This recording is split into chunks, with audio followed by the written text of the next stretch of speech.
Hello everyone, welcome to Programming Knowledge. So I again welcome you all to yet another tutorial at Programming Knowledge. So in today's tutorial we are going to cover with some few techniques with strings. So these are going to be very important techniques with the strings. You can refer to our repository, and before you will get all the codes implemented in Python prior to this tutorial. So here you can see today we are going to do some important work algorithms in the strings. So basically strings with hash maps is our key point. Basically we are also going to cover few things as well. So here you can see you can move to our GitHub link of the repository. This is the GitHub link and you can find the codes. So let's start with the tutorial. So let's first implement our first program that is defined is palindrome.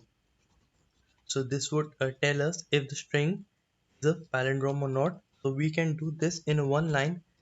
Return s is equal to s of reverse string. So this would help us to find if the string is palindrome or not. So here you can see what it does. It takes a string as a parameter and it then returns the reverse of the strings. And this does the reverse of the string, and we check whether both the strings are equal or not. So basically, we are checking if the string is equal to reverse of the string or not. So let me call this function print is palindrome s1, and simply again I'll call this for print is palindrome for s2. So I'll take two strings s1 and s2, and you would be able to get our idea. So let's run to the test cases. This is the two strings. Here you can see that both of them are palindrome. So let's move to the test cases. Yes. So let's run this program. Okay, there is an error. I had to put the quotes. Yeah. Now you can see. Sorry. Yeah, both of them are true because both of them are palindrome. So let's move to our next program, that is anagrams. Here you can see these two words, silent or listen. They are just a permutation of each other.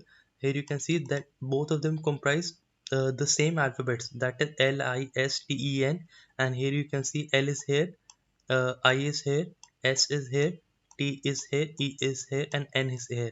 So we're going to check if the two strings are palindrome or not. So let's define a function. Define is anagram, and we take two strings s1 comma s2 and simply return.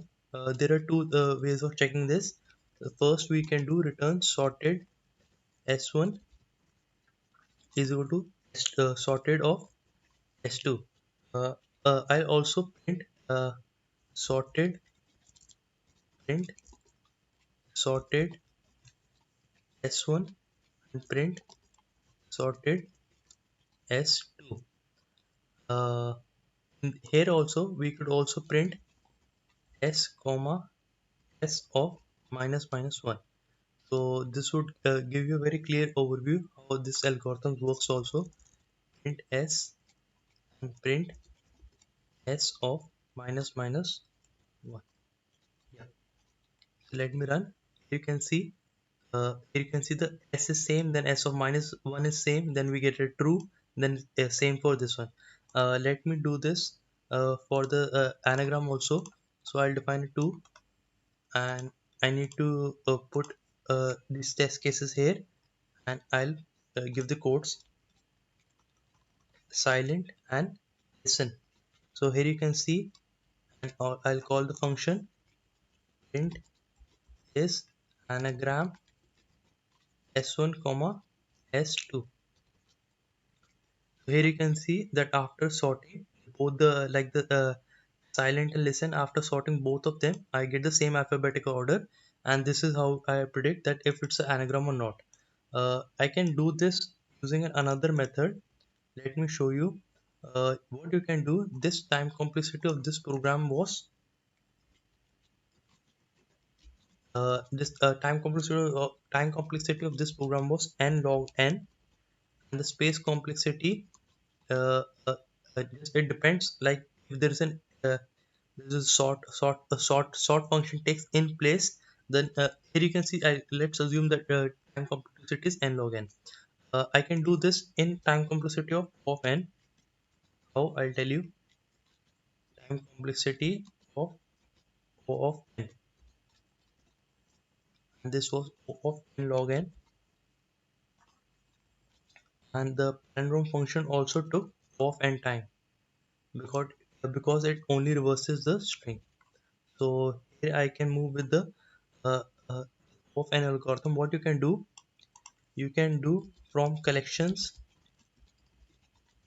from collections import counter, and now then I'll print counter of s1 and counter of s2. Then instead of sorted, I'll return counter of s1 is equal to counter of s2. Basically, counter is a hash map only. What it does, it gets the frequency of all the characters in the string. So I'll run this program. Here you can see the S occurs one time, I occurs one time, L occurs one time, E occurs one time, N one time, T occurs one. So every character occurs once. So it compares the frequency, that if the both the counter are equal. So here I can say that this is also an anagram. So let's again move to the next program, that is frequency sort. Okay, before that, let's move to another algorithm. I'll add here, that is sort by length.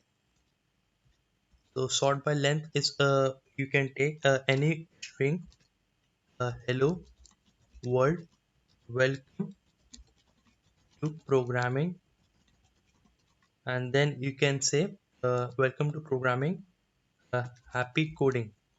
So this is a string. So here you can see that this is a string. So let's take the string.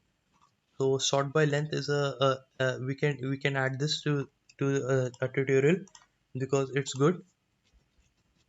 Sort by length. So sort by length is basically, by length I mean that we are going to sort the string by length. So let's take this. S is equal to, our string is this, hello world, sort by programming. So what we are going to do, print sorted. Uh, what I'll do, first, what I'll do, I'll make an array. A is equal to s dot split. So basically this would split the string. Now I would, what I would do, sort the words of the string by length in descending order. Perfect. I hope it's perfect. So I would sort the words of string by length in descending order. And what I'm going to do, a dot sort key equal to length, and reverse is equal to true. Key is equal to length, because I'm specifying that you sort by length, and reverse is equal to true. Then I would print a. So here you can see that the word with the like maximum length is comes first. That is, the programming has the most, is the word with the maximum length. Then welcome, then coding 5. The welcome, here you can see that it has 1 2 3 4 5 6 7 letters. Then I have 6 letters, then 5 5 5 and 2. So that's perfect. Okay, now let's take another program. uh, this is a string. We'll do frequency sort. So now sort by frequency. Let's do this. I'll take a string s and take programming knowledge. Now I'll call the function from collections import counter. I'll call the functions counter is ct is equal to counter of s. Now I'll define print ct. So here you can see, now I've got the frequency of each character. But what I'm going to do, I'll convert this into A is equal to ct dot items, and this would be a list. Now I'll do print A. So here you can see that now I have got the frequency of each character in a tuple manner, which is inside a list. That p occurs once, uh, and every characters I've got which occurs like you can see that G occurs 3. Let me trace out where G occurs 3. This is the first G, second G, and third G. So this is now I want to sort this array. So simply I'm going to sort by frequency, that I will do a dot sort and key equal to lambda x, and I'll take x of 1 because x of 0 is character and x of 1 is the frequency. Then I can print a. So this would sort by frequency. Here you can see now the g of 3 comes in the end. And if the what I can also do, I can modify this to if x of 1, if the frequency is same, then I should sort them lexicographically. Then I would put x of 0 here. So here you can see, yeah, if the frequency is same, that is 111, then I sort them lexicographically. So this makes it the sort perfect. That first you sort by frequency, and if the frequency is same, then you sort them by lexicographically. So we covered four important programs in this tutorial. First is palindrome, anagram, then again anagram, sort the words by string by length in descending order. So time complexity of this one was n log n, and the last one was also n log n. So thank you guys, thank you so much for being in this tutorial. So I'll catch you in the next tutorial. So thank you guys, thank you so much.